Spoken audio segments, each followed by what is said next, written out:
Saturday, February 26, 2011.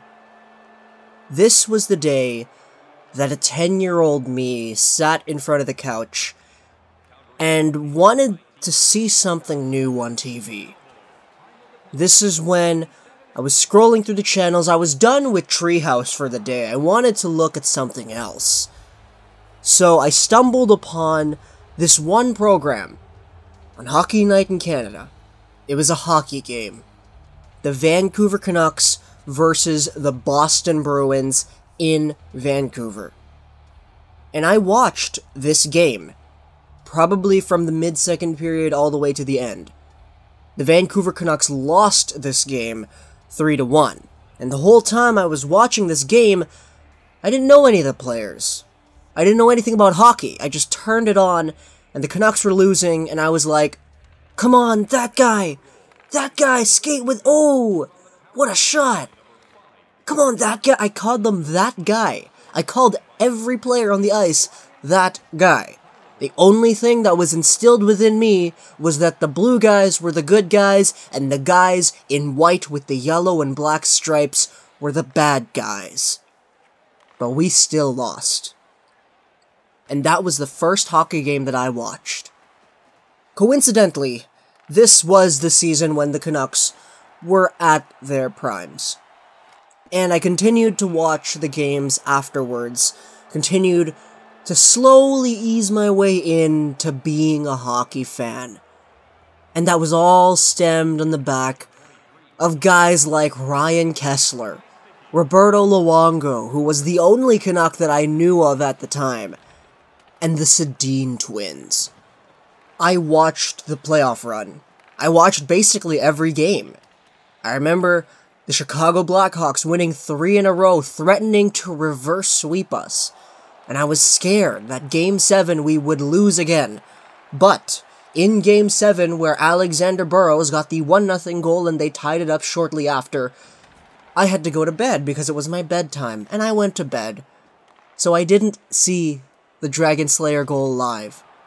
But I heard around me, outside of the walls, up in the ceiling, other families who shared my living space, I heard simultaneous cheering. Maybe like 5 minutes after I went to bed. And I thought to myself, the Canucks won, didn't they? And I came to school the next morning, and everybody was really happy because Alex Burrows got the overtime winner. I missed it, but I shared their happiness as well.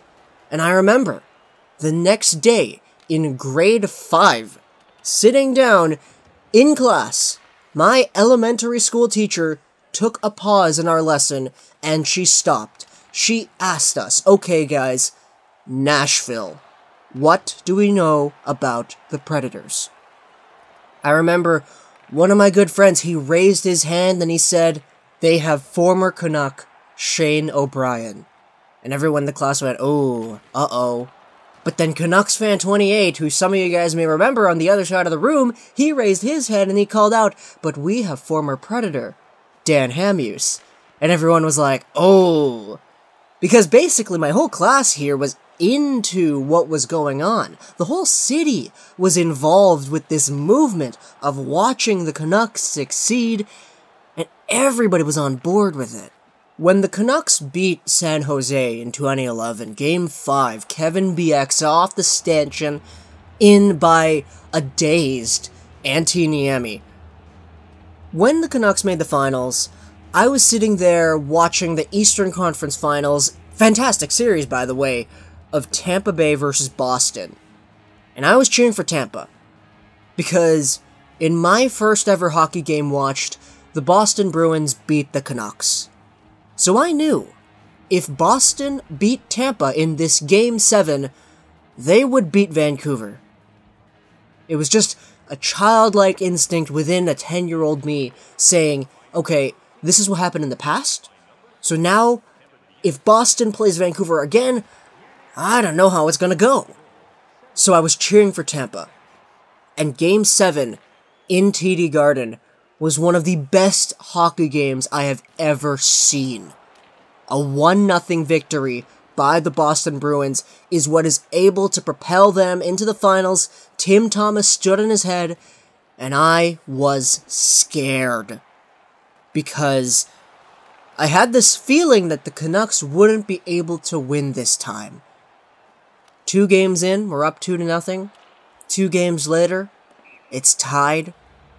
Game 5 gets stolen to us by Roberto Luongo off of the hands of Maxime Lapierre. Game 6, we crumble once again. And Game 7, I watched this game and I was kind of angry with everything that was going on. I thought the 3rd goal should have been goalie interference. But then I realized the Canucks haven't gotten one the entire game. It's done. And 2011 for me was one of the best moments. Being able to watch Ryan Kesler versus Nashville, the Sedins versus San Jose, Burrows versus Chicago, and Luongo carrying the team all the way to Game 3 of the Stanley Cup Finals.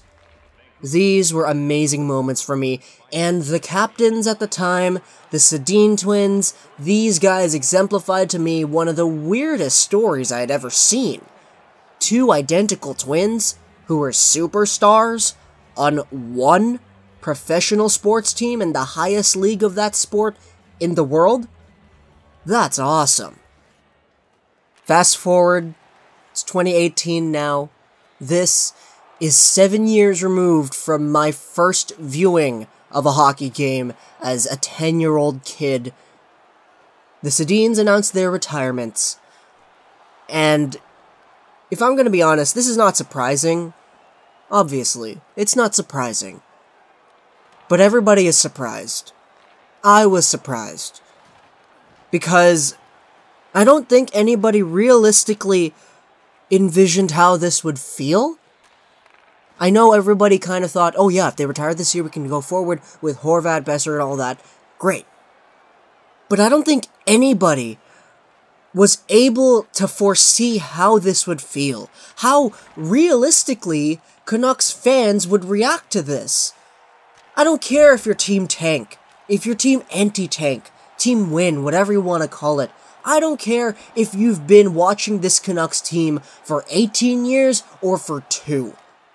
You felt emotional when the Sedins announced their retirement. And it's not because any of us have real-life interactions with them. They're not our friends. This is not some fake psychology thing that's going on over here. It's because these 2 guys have put their heart and soul out there on the ice in Vancouver for 18 years. And that is a long time. These guys grew up here. These guys established their careers here. These guys established their lives here. And now it's time to take the next step forward.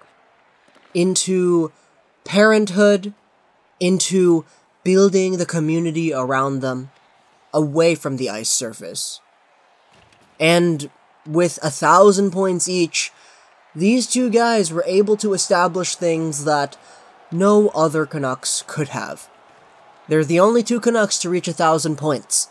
By definition, they are the greatest Canucks of all time. And they've been on the team ever since I was born. And moving forward, the Vancouver Canucks are now forced to finally take a different direction with the team. And I'm excited to see this happen. But at the same time, it feels pretty sad that 2 of some of the best Swedish players ever, the best players in Vancouver Canucks history, first ballot Hall of Famers, the ones who had every piece of hardware except for the Stanley Cup, the fact that their time has come to an end. Of course, their numbers are going to be retired, and they're going in the Hall of Fame, obviously. I'd even say first ballot, just because, what do you have? 2 identical twins on one NHL team for their entire careers, each getting 1,000+ points. My goodness, that is a story. Unfortunately, I will be missing their last home game on Thursday because I have work. So, my goodness, what a horrible, horrible time. But at the same time, the Sedins, man. It's the Sedins. They got one last game on Saturday. And these last two games, my goodness. I'm anticipating the reactions and everything. I can't wait. I can't wait. Not because I want to send the Sedins off, but because I'm looking forward to seeing just the love from the entire city towards these two players. And if Henrik Sedin is able to give the captaincy off to Bo Horvat, that would be icing on the cake, and I'm sure everybody in Vancouver would just collectively open their mouths wide and say, "Oh my god, it's happening, the new generation." Okay. Henrik and Daniel Sedin, thank you. Hope you guys enjoyed this video. If you're saying gaming, and bye.